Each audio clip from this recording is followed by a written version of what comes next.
Queridos amigos, estamos iniciando con la palabra del Señor en el día de hoy, en este sábado 16 de noviembre, la palabra de Dios que viene a nuestro encuentro a través de la tercera carta de San Juan, capítulo, o mejor dicho, los versículos 5 y 8, porque esta es una cartita que no tiene luego capítulos, sino que solamente versículos. Querido hermano, tus obras fielmente al oponerte al servicio de tus hermanos, incluso a los que están de paso, y ellos dieron testimonio de tu amor delante de la iglesia.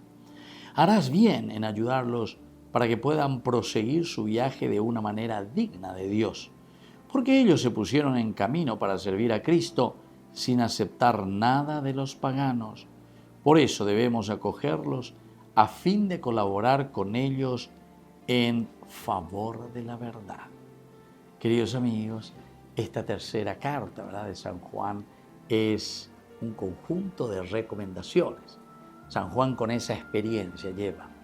Ese San Juan que según nuestra tradición nos dice, el que auscultó el corazón de Cristo, recostó, dice, el oído sobre el pecho de Jesucristo. Es un signo, un símbolo maravilloso para darnos a entender que el Señor a través de su corazón le iba manifestando aquello que Él quería para el mundo, aquello que Dios quería para la humanidad.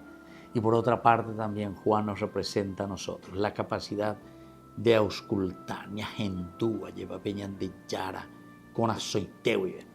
Y entonces por eso estas recomendaciones que son muy domésticas, digamos, es decir, del día a día, nos acercan cada vez más, queridos amigos, a nuestra comunidad, nos acercan a vivir ese compromiso y sobre todo esta responsabilidad.